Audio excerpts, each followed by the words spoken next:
In the news this week, health issue or prejudice. Racism surfaces as discrimination towards WA Chinese emerges over the coronavirus.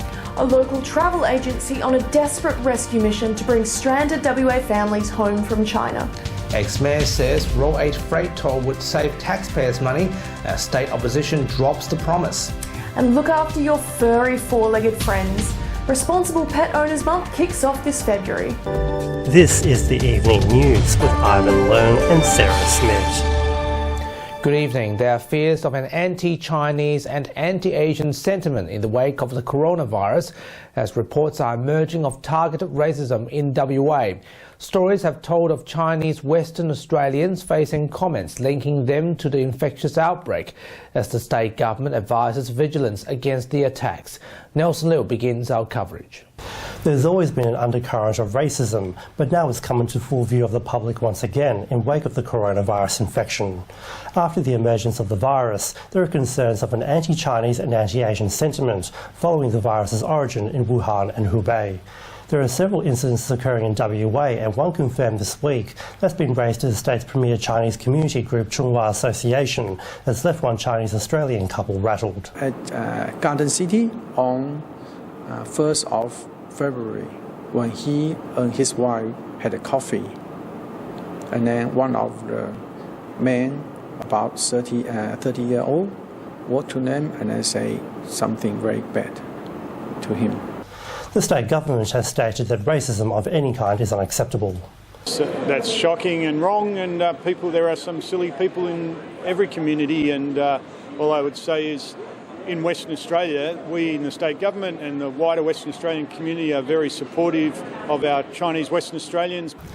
Political researchers say it's a reminder of fear and prejudice in Australian history towards both Chinese and Asian people in general. And the coronavirus works perfectly into this sort of narrative around fear of Asia, a sense of threat, that we've experienced for a long time. Chinese community groups remain wary. If this not there, probably in the community will be lost the trust. The state government says it's working with Chinese community groups to ensure that racist attacks do not occur. But whatever the reason may be, including the coronavirus's origin in China, there's no excuse for racism. Nelson Liu, WAMN News. As the coronavirus makes international airlines cancel flights and governments close borders, increasingly desperate West Australians are looking for any way they can return home from China. A local travel agency in Perth is on the front line of the rescue mission, trying to help distressed travellers begging for assistance. Helene Fong has more. Increasingly desperate West Australians are looking for any way to get their families home, and Eric Lee's travel agency is on the front line of the rescue mission. As soon as we reach them, they are begging, crying out for help. As coronavirus makes airlines cancel flights and governments close borders, Auswell's travel agents have been working through the night this week to help stranded customers. Probably anywhere between 400 to 600 people. We pretty much can't sleep. We got to work through 24/7 and trying to catch up a few hours sleep throughout the night. Of the flights that are still leaving China, seats are few and far between. Prime Minister Scott Morrison announced last week that foreign arrivals from China would no longer be allowed entry to Australia. Eric is just hoping that the agency will be able to get everyone home by the end of February. Just hoping, everyone, our Australian, will be safe home and wish them well, and then protect themselves on their way home. Helene Fong, WAMN News. In a rare moment of agreement between Liberals and unions, state opposition leader Lisa Harvey has backed down from the promise to build a freight toll on Roll 8. But some advocates aren't so sure that's a good idea. Former Melville Mayor Russell Albury has campaigned for Roll 8 and believes that a toll is an effective way to raise revenue. But the Transport Workers Union has agreed with Mrs. Harvey. They say the industry is already under enough financial pressure from taxes and call for a better long-term plan to make our roads safe and productive.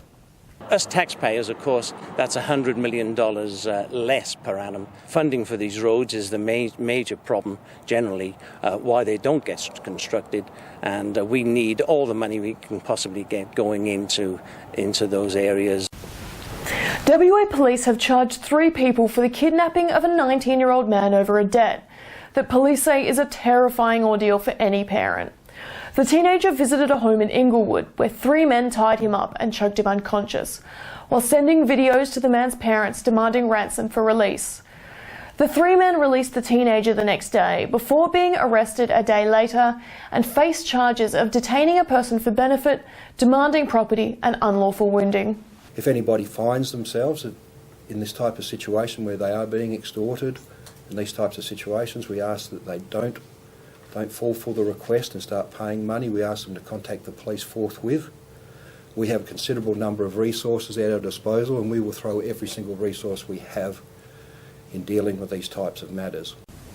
A boost for tourism is on the cards for WA with a new daily flight service set between Singapore and Perth. Singapore Airlines will add the new flights to its current 4 flights, adding just over 110,000 seats a year. Following a $5 million deal signed with the airline last year to promote WA, the state government says it's a new opportunity to keep bringing visitors to WA, despite bushfire crisis and the coronavirus. Singapore is our second biggest tourism market. 107,000 Singaporeans came to Western Australia last year. 1 in every 4 Singaporeans who travel to Australia come to Western Australia. It's a very important market for us. US President Donald Trump has been acquitted after an impeachment trial that lasted almost 3 weeks. Shortly after the verdict, the defiant president labelled the trial evil and corrupt.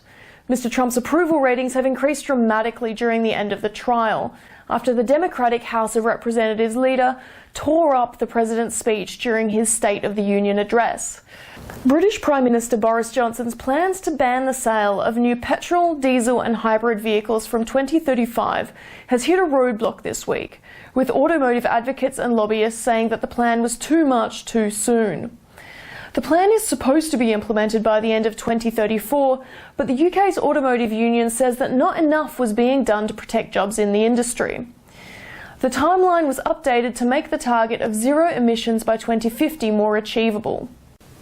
Furry friends are part of the Australian lifestyle, with about 62% of Australian households owning a pet. But how good are we taking care of them? February is Responsible Pet Owners Month, and the RSPCA is urging Australians to find out what you are getting into before buying a pet. Obesity is a common problem in Australian pets, and owners need to make sure dogs especially getting enough exercises.